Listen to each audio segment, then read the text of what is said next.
বড় দরপতন ঢাকার শেয়ার বাজারে, বাজেটে মূলধনী মুনাফায় করারোপের নেতিবাচক প্রভাব বলছেন বিশ্লেষকরা।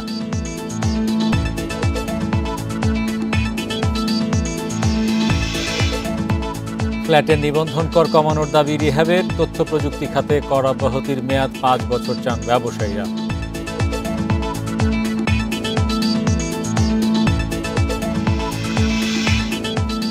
রাস্তার চটপটি, মুড়ি সহ 6টি খাবারে ডায়রিয়ার জীবাণু, এসব খাবার না খাওয়ার পরামর্শ গবেষকদের।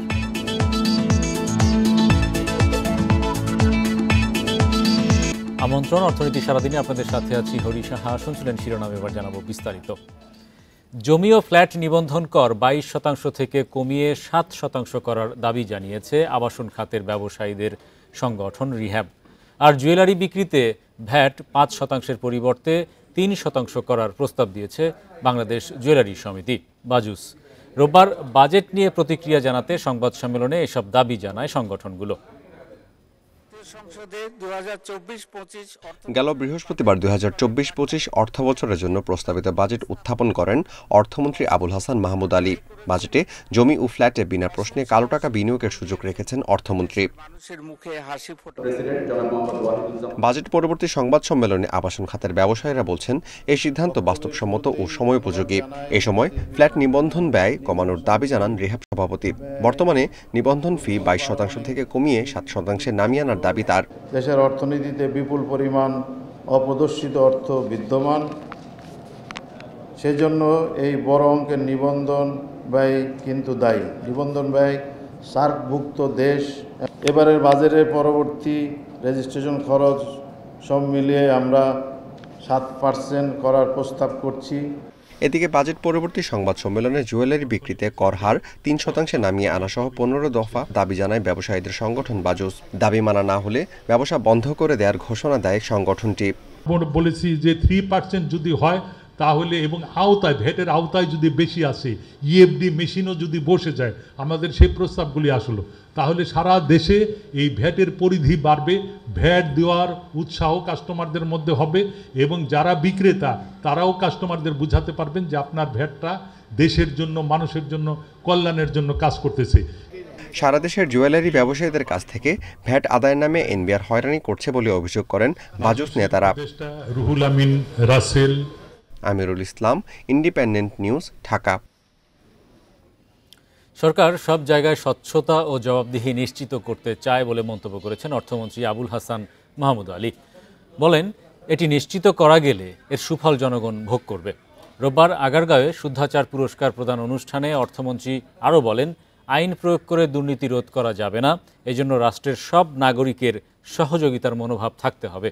মন্ত্রী বলেন, 2041 সালের রূপকল্প শুধু লক্ষ্য নয়, এটি জনগণের কাছে একটি প্রতিশ্রুতি। এর সুফল পেতে সুশাসন প্রতিষ্ঠার উপর গুরুত্ব দিতে হবে বলেও মন্তব্য করেন অর্থমন্ত্রী।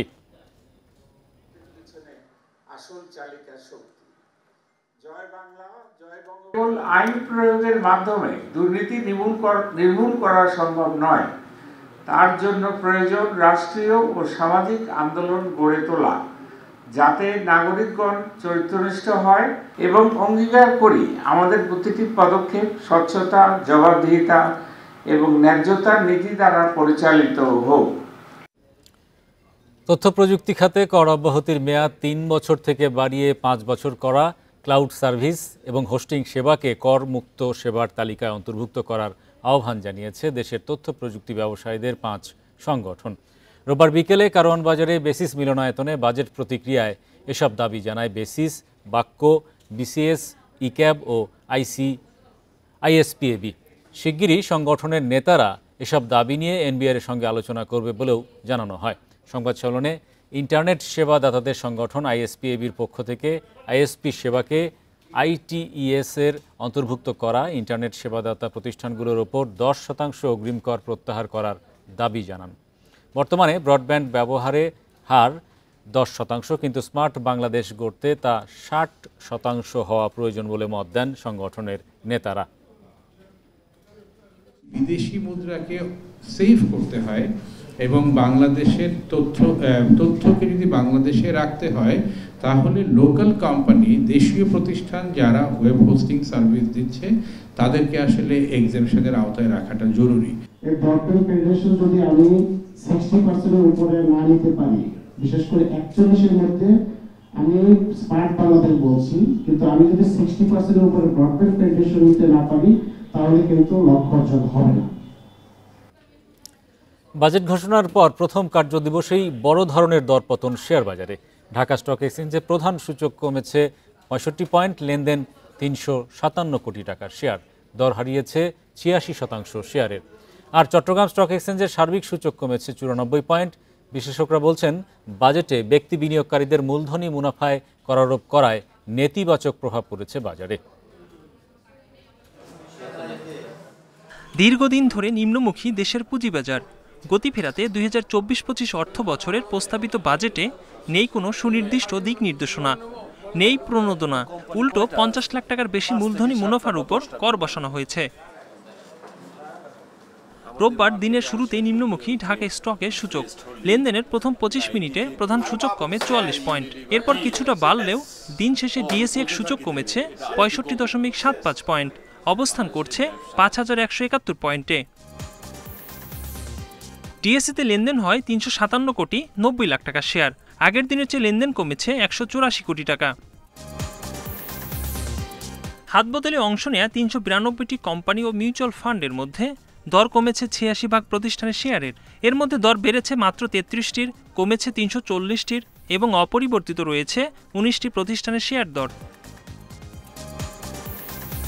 এই অবস্থায় শেয়ার বাজারে আস্থা ফেরাতে প্রাতিষ্ঠানিক বিনিয়োগ বাড়ানোর পরামর্শ বিশ্লেষকদের। কর্পোরেট ট্যাক্স কম দিতে হয়, তাহলে কিন্তু তাদের ডিস্ট্রিবিউটেবল প্রফিটটাও বেশি থাকে, সো দ্যাট আপনারা ডিভিডেন্ড আকারে হোক বা কোম্পানির এনএবি হোক, সেটা কিন্তু পক্ষান্তরে বৃদ্ধি পায়।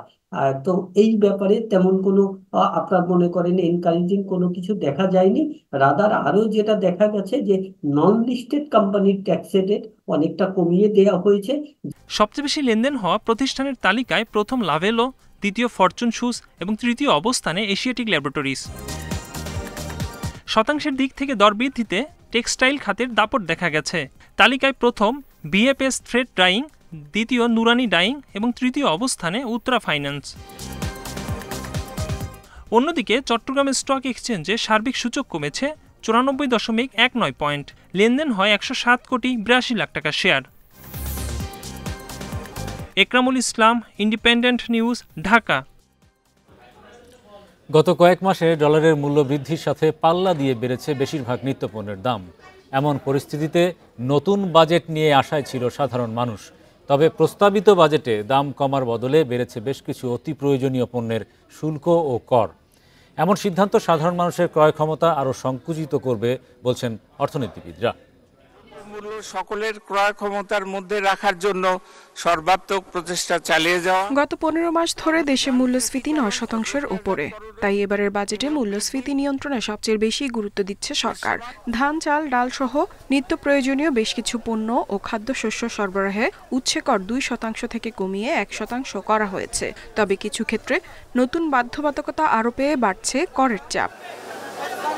উচ্চ মূল্যস্ফীতির পরেও বাজেটে বাড়েনি করমুক্ত আয়সীমা, কর হারেও কোনো ছাড় নেই। আইসক্রিম, জুসের পাশাপাশি অনেক গৃহস্থালী পণ্যেরও দাম বাড়ানো হয়েছে। বিনোদন সেবায় দ্বিগুণ হয়েছে ভ্যাট, এমনকি মোবাইল ফোন ব্যবহারেও বেড়েছে কর হার। তাই এবারের বাজেটে বিপাকে সাধারণ মানুষ। বাজেটের মধ্যে হয়, মালটা তো আর কম কিছুই থাকে না। বাচ্চা থাকার মতন খাওয়া দাওয়ার কিছুই নেই, সব কিছু দাম বেশি। আমরা সারা রোজে কাজ করি 500 টাকা দাম করতে বাজার হয় না। বাজেট নিয়ে সংবাদ সম্মেলনে অর্থমন্ত্রী বলেছেন, মধ্যমেয়াদে দেশের মূল্যস্ফীতি কমে আসবে। তবে অর্থনীতিবিদরা বলছেন, মানুষের আয় না বাড়লেও নিত্য প্রয়োজনীয় পণ্যের ব্যয় বাড়ায় মূল্যস্ফীতি কমার সুযোগ নেই। একদিকে হলো আপনি মূল্যস্ফীতি, আর অপরদিকে হলো মানুষের ক্রয় ক্ষমতা। ক্রয় ক্ষমতার ক্ষেত্রে আপনি যদি এই ব্যাপক পরিমাণে যদি আপনি পরোক্ষ কর আরোপ করেন, প্রত্যক্ষ কর না, কারণ 2/3 কর কিন্তু আসবে, বর্ধিত কর আসবে পরোক্ষ করের থেকে, অর্থাৎ ভ্যাট এবং অন্যান্য জায়গা থেকে। তাহলে এটা হলো যে মানুষের তার আয় নির্বিশেষে তাকে এই কর দিতে হবে বা কিনে খেতে হবে। গুরুত্বপূর্ণ সময়গুলোতে দেখা গেছে নিত্য প্রয়োজনীয় পণ্যের উপরেও কিন্তু করগুলো, আমদানি কর কিন্তু ধার্য ছিল। এবং সেগুলোকে কিন্তু অ্যাডজাস্ট করার একটা সুযোগ ছিল, যেটা আমরা হয়তো এখন দেখছি যে সেটার উদ্যোগ নেওয়া হচ্ছে। কিন্তু এইটা যদি আগে থেকে করা হতো তাহলে কিন্তু তার এফেক্টটা আমরা আগে থেকে আরও পেতাম। বাজেট বক্তব্যে আগামীতে ব্যয় সংকোচন নীতি অবলম্বন করার কথা বলেছেন অর্থমন্ত্রী। এতে অর্থনীতির চলমান সংকট কিছুটা কমে আসবে বলে আশা করছেন বিশ্লেষকরা। ইফাতারা, ইন্ডিপেন্ডেন্ট নিউজ। প্রস্তাবিত বাজেটে করমুক্ত আয়ের সীমা না বাড়ায় চাপে পড়বেন নিম্ন আয়ের মানুষ। পাশাপাশি যারা মাসে ১.৫ লাখ টাকা পর্যন্ত আয় করেন তারাও মূল্যস্ফীতির চাপে পড়বেন। তবে যারা মাসে ১.৫ লাখ থেকে ৩ লাখ টাকা পর্যন্ত আয় করেন তারা সুবিধা পাচ্ছেন, কারণ স্ল্যাব পুনর্গঠন ও কর হার না বাড়ানোর ফলে এই শ্রেণীর মানুষের কর বাড়বে না। রোববার দুপুরে রাজধানীর একটি হোটেলে বাজেট নিয়ে আয়োজিত সেমিনারে এমন অভিমত দেন বিশেষজ্ঞরা। তারা বলেন, রাজস্ব আয়ের বড় লক্ষ্য চাপ বাড়াবে সাধারণ মানুষের ওপর। বিশেষজ্ঞদের মতে নিত্যপণ্য সরবরাহে উৎসে কর অর্ধেক করায় কোম্পানিগুলোর খরচ কমবে, ফলে পণ্যের দাম কমার কথা। এজন্য বাজার তদারকি প্রয়োজন বলে মন্তব্য করেন তারা। Who are going to have like 2.3 million taka a year, রাস্তার চটপটি, ছোলা মুড়ি, স্যান্ডউইচ, আখের রস, অ্যালোভেরা শরবত ও মিক্সড সালাদে উচ্চ মাত্রার ডায়রিয়ার জীবাণু রয়েছে। নিরাপদ খাদ্য কর্তৃপক্ষ ও ঢাকা বিশ্ববিদ্যালয়ের গবেষণায় এর প্রমাণ মিলেছে। ঢাকার বিভিন্ন এলাকা থেকে সংগ্রহ করা এই ৬টি খাবারের ৪৫০টি নমুনা পরীক্ষা করেছেন গবেষকরা। রাস্তার এসব খাবার না খাওয়ার পরামর্শ দিয়েছেন তারা। রাজধানীতে স্ট্রিট ফুড এখন দারুণ জনপ্রিয়। ভিড় লেগেই থাকে চটপটি, ফুচকা আর শরবতের দোকানে। স্কুল, কলেজ, পার্ক, কোথায় নেই এসব খাবার? স্বাস্থ্য ঝুঁকির শঙ্কা থাকলেও দাম কম হওয়ায় চাহিদা ব্যাপক। একটু হাইজেনিক হওয়া উচিত, এই তো আর কি। আর স্টুডেন্টরা যেহেতু কম টাকার মধ্যে মানে খেতে চাচ্ছে, তো এই জন্য এটা হয়তো টিস হয়তো এই দিক দিয়ে বেস্ট। স্ট্রিট ফুড যে খাচ্ছি কোনো মান নাই, তার উপর আবার ধরেন যদি হাইজিনের কথা চিন্তা করি, খুবই আনহাইজেনিক। এসব খাবার যে নিরাপদ নয়, গবেষণায় তার প্রমাণও মিলেছে। পথের ছোলামুড়ি, চটপটি, স্যান্ডউইচ, আখের রস, অ্যালোভেরা জুস ও মিক্সড সালাদ নিয়ে গবেষণা করেছে নিরাপদ খাদ্য কর্তৃপক্ষ। সহযোগিতা করে ঢাকা বিশ্ববিদ্যালয়ের centre for advance research science. এসব খাবারে মিলেছে মাত্রাতিরিক্ত ইকোলাই, এসপিপি ও সালমেনালের মতো মানবদেহের জন্য ক্ষতিকর জীবাণু, যা ডায়রিয়া ও পেটের পীড়ার জন্য দায়ী বলে জানান গবেষকরা। Very much contaminated with E. coli, with salmonella, with coliform, and most importantly, the 10 to the power 7, 10 to the power 8 bacteria ওখানে পাওয়া যায় at the end of the day. ভোক্তা অধিকারের মহাপরিচালক জানান, কোনো লাইসেন্স ছাড়াই রাস্তায় খাবার বিক্রেতারা ব্যবসা করছেন। তাদেরকে আইনি কাঠামোর মধ্যে আনার পরিকল্পনা রয়েছে। আমরা যত গবেষণা করি, যত কাজ করি, আমরা যতক্ষণে আমাদের কনজিউমারদেরকে আমাদের বিহেভিয়ারাল এই চেঞ্জটা না আনতে পারবো, যতক্ষণে আমরা তাদেরকে মানে এই অ্যাওয়ারনেস বিল্ড না করতে পারবো, ততক্ষণে কিন্তু এই জিনিসগুলো চলবে। সড়কে খাবারের মান নিশ্চিত করার পাশাপাশি সাধারণকেও সচেতন হওয়ার পরামর্শ দিয়েছেন বিশেষজ্ঞরা। Shahid Ahmed, independent news, Dhaka. Bank খাত থেকে সরকার বেশি ঋণ নিলে বেসরকারি শিল্পে নেতিবাচক প্রভাব পড়বে বলে মন্তব্য করেছেন ঝিনাইদহ ২ আসনের সংসদ সদস্য নাসের শাহরিয়ার জাহেদি। রোববার জাতীয় সংসদে বাজেট আলোচনায় এ মন্তব্য করেন তিনি। বেলা ১১টায় শুরু হয় সম্পূরক বাজেটের ওপর আলোচনা। এর আগে সিকিউরিটিজ অ্যান্ড এক্সচেঞ্জ কমিশনের ২০২২-২৩ অর্থ বছরের বার্ষিক প্রতিবেদন সংসদে উপস্থাপন করেন অর্থমন্ত্রী। পরে বাজেট আলোচনায় অংশ নেন সংসদ সদস্যরা। বাজেট জনবান্ধব দাবি করে বিদ্যুৎ খাতে বরাদ্দ আরও বাড়ানোর আহ্বান জানান একাধিক এমপি।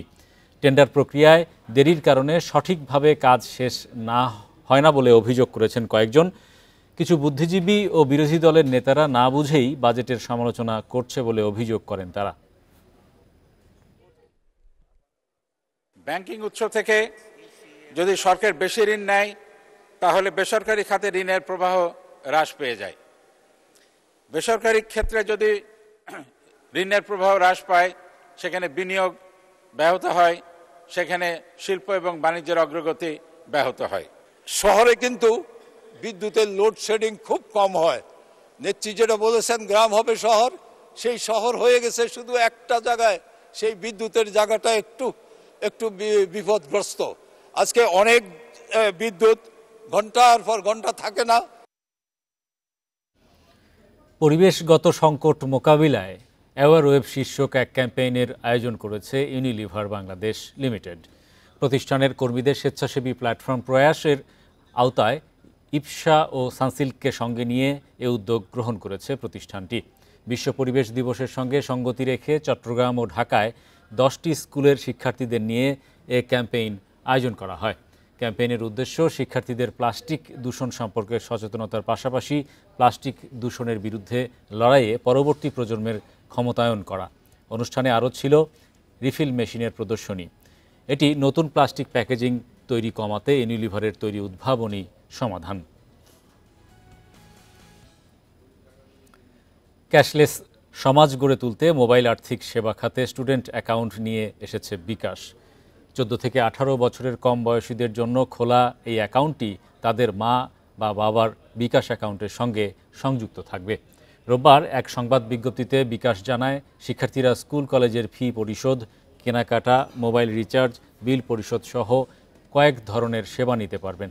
বিকাশ আরও জানায়, এই হিসাবে সর্বোচ্চ 30,000 টাকা রাখা যাবে, দিনে 5,000 টাকা এবং এক মাসে সর্বোচ্চ 25,000 টাকা লেনদেন করা যাবে। আর অ্যাকাউন্ট খুলতে প্রয়োজন হবে ডিজিটাল জন্ম সনদপত্র, মা বা বাবার সচল বিকাশ অ্যাকাউন্ট নম্বর এবং তাদের সম্মতি।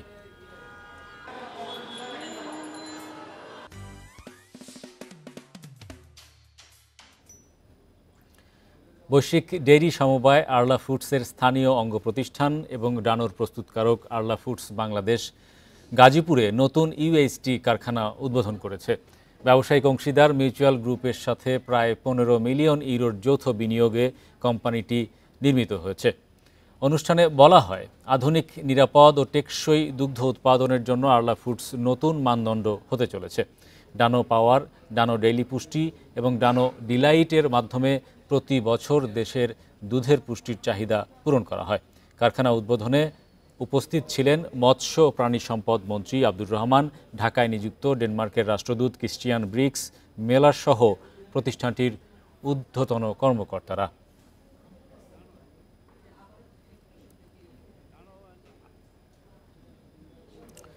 কোরবানি ঈদকে কেন্দ্র করে দেশের সবচেয়ে বড় ভোগ্যপণ্যের পাইকারি বাজার চট্টগ্রামের খাতুনগঞ্জে বেড়েছে আদার দাম।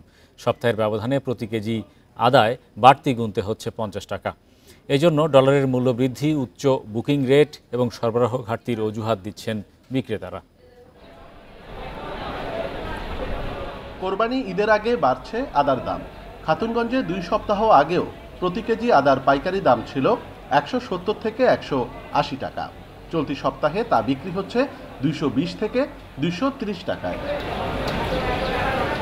ব্যবসায়ীদের দাবি, বাজারে এখন শুধু চীন থেকে আমদানি করা আদা রয়েছে। চীনের আদায় খরচ পড়েছে টন প্রতি প্রায় $1,000। মিয়ানমারের কিছু আদা থাকলেও তার মান ভালো নয়। ভিয়েতনাম, ইন্দোনেশিয়া, ভারতের আদা না থাকায় বাজারে ঘাটতি তৈরি হয়েছে। এছাড়া ডলারের দাম বাড়ায় ঋণপত্র খুলে আমদানি করতে পারেনি অনেকে। আমরা যে হারে আমদানি করা যায়, এবার কিছুটা আপনার কি ঝামেলা ছিল, অনেক ব্যাংক যথাসময়ে আমদানি করতে পারে নাই, ডলার সংকট ছিল। 30 থেকে 35% পণ্য আমদানি কম হওয়ার কারণে এই দাম আজকের যে বাজার বাড়তি সেটি হয়েছে। কৃষি বিভাগের তথ্য মতে দেশে আদার চাহিদা বছরে প্রায় 2,35,000 টন, আর উৎপাদন হয় 80,000 টন। বাকিটা আমদানি করতে হয়। তবে ঈদের আগে আদার আমদানি স্বাভাবিক রয়েছে বলে জানায় তারা। পর্যাপ্ত পরিমাণে আছে, সুতরাং আশা করি যে দাম বাড়ানোর কোনো যৌক্তিকতাই নেই এবং ব্যবসায়ীরা ইচ্ছা করলে, সবাই যদি ইচ্ছা করে, তাহলে স্বাভাবিকভাবেই আমাদের বাজারকে স্থিতিশীল রাখতে পারে। চট্টগ্রামে খুচরা বাজারে কেজি প্রতি আদা বিক্রি হচ্ছে 250 টাকার উপরে। অনুপম শীল, ইন্ডিপেন্ডেন্ট নিউজ, চট্টগ্রাম। এবারে জানাবো বিশ্বের প্রধান মুদ্রার সাথে টাকার আজকের বিনিময় হার। যুক্তরাষ্ট্রের ডলারের দর অপরিবর্তিত, বিনিময় হয়েছে 117 টাকা 95 পয়সায়। যুক্তরাজ্যের পাউন্ডের দর কমেছে, বিনিময় হয়েছে 157 টাকা 58 পয়সায়। ইউরোর দরও কমেছে, বিনিময় হচ্ছে 133 টাকা 80 পয়সায়। ভারতীয় রুপির দর অপরিবর্তিত, বিনিময় হয়েছে 1 টাকা 45 পয়সায়। দর অপরিবর্তিত সৌদি রিয়ালের, বিনিময় হয়েছে 31 টাকা 60 পয়সা। অপরিবর্তিত আরব আমিরাতের দিরহামের দরও, বিনিময় হয়েছে 32 টাকা 27 পয়সা। কুয়েতি দিনারের দরও কমেছে, বিনিময় হয়েছে 386 টাকা 57 পয়সায়। মালয়েশিয়ান রিঙ্গিতের দর বেড়েছে, বিনিময় হয়েছে 25 টাকা 28 পয়সায়।